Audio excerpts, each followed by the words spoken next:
بسم اللہ الرحمن الرحیم۔ السلام علیکم اسٹوڈینٹس، میں امید کرتی ہوں کہ آپ سب خیریت و عافیت سے ہوں گے۔ I am your Urdu teacher. Students, پچھلے لیکچر میں ہم نے حمد کی پڑھائی کی تھی۔ حمد کی پڑھائی کے ساتھ ساتھ میں نے آپ کو سوال جواب اور ورک پیجز بھی یاد کرنے کو دیے تھے۔ ہوپ فلی وہ آپ نے یاد کر لیے ہوں گے۔ آج ہم نے حمد کا مرکزی خیال کرنا ہے۔ مرکزی خیال کسے کہتے ہیں؟ نظم کا وہ مفہوم جس کو شاعر مد نظر رکھتے ہوئے شعر ترتیب دیتے ہوں۔ ان اشعار کو نثر کی صورت میں بیان کرنا مرکزی خیال کہلاتا ہے۔ اب ہم مرکزی خیال کی پڑھائی شروع کرتے ہیں۔ اس نظم کا مرکزی خیال یہ ہے کہ کائنات کا خالق و مالک وحدہ لا شریک صرف اللہ تعالیٰ ہی کی ذات ہے۔ یعنی کہ اس نظم میں وہ کہہ رہا ہے کہ اللہ تعالیٰ کی ذات ہی وحدہ لا شریک ہے، یعنی کہ تمام کائنات کا وہی صرف اللہ تعالیٰ کی ہی ذات خالق و مالک ہے۔ وہی انسان کے دکھ سکھ اور نفع و نقصان کا مالک ہے۔ انسان کو صرف اللہ تعالیٰ کی ذات سے ڈرنا چاہیے۔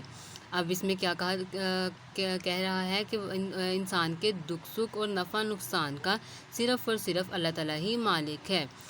انسان کو صرف اور صرف اللہ تعالیٰ سے ہی ڈرنا چاہیے اور اسی پر بھروسہ بھی کرنا چاہیے، یعنی کہ ہمیں صرف اور صرف اللہ تعالیٰ کی ذات پر ہی مکمل بھروسہ ہونا چاہیے، کیونکہ انسان جو بھی کام کرتا ہے اس کی خبر اللہ تعالیٰ کو پہلے سے ہوتی ہے۔ صرف اللہ تعالیٰ ہی کی ذات ہے جو ہر حالت میں ہمارے ساتھ ہوتی ہے۔ اللہ تعالیٰ ہی کی ذات ہے جو ہر حالت میں ہمارے ساتھ ہمیشہ موجود ہوتی ہے کہ اللہ تعالیٰ کو جو بھی ہم کام سر انجام دیتے ہیں اس کی خبر صرف اور صرف اللہ تعالیٰ کو ہوتی ہے اور اللہ تعالیٰ اس کی خبر پہلے سے ہی رکھتا ہے۔ جی تو اسٹوڈینٹس، یہ ہمارا مرکزی خیال تھا۔ مرکزی خیال کے ساتھ ساتھ ہم نے ایک بند کی تشریح بھی کرنی ہے۔ تشریح میں آپ کو ایک بند کی کرواتی ہوں۔ جی تو اسٹوڈنٹ، بند نمبر ہمارا 1 ہے ہمیشہ میری خدا پہ نظر، رات ہو دن ہو شام ہو کہ سحر۔ سحر کہتے ہیں صبح سویرا یا تڑکا۔ نہ اجالے میں ہے کسی کا ڈر، اجالا کہتے ہیں روشنی کو۔ نہ اندھیرے میں کوئی خوف و خطر، خوف ڈر اور خطر، واو کا مطلب اور خطر کا مطلب خطرہ، کیونکہ میرا خدا ہے میرے ساتھ۔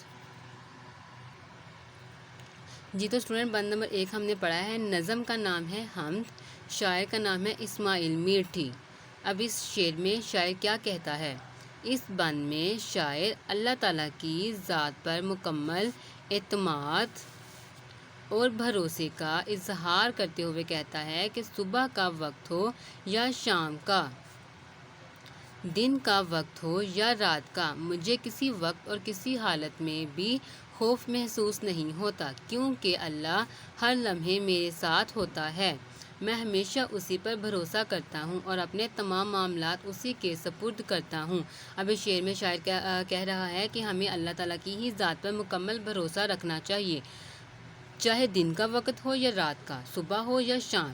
ہمیں کسی بھی وقت میں خوف زدہ نہیں ہونا چاہیے، کیونکہ ہمیں ایز اے مسلم ہم جانتے ہیں کہ اللہ تعالیٰ ہمارے ساتھ ہر وقت ہر لمحے موجود ہے اور وہ ہر وقت ہمیں ہر کام کرتے ہوئے دیکھ رہا ہے۔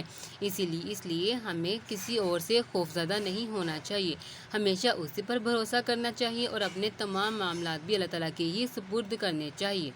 جی تو اسٹوڈینٹس، آج کا ہمارا لیکچر یہیں تک تھا۔ اب اس بند کی تشریح آپ نے ہوم ورک میں کرنی ہے۔ شام کا وقت ہو یا سویرا ہو، چاندنی ہو کہ گپ اندھیرا، می نے آندھی نے مجھ کو گھیرا ہو، لیک پر ہول دل نہ میرا ہو، کیونکہ میرا خدا ہے میرے ساتھ۔ اس بند کی آپ نے تشریح آپ نے اپنی نوٹ بک پہ کرنی ہے اور اس کی پکچر آپ نے ہمیں واٹس ایپ کرنی ہے۔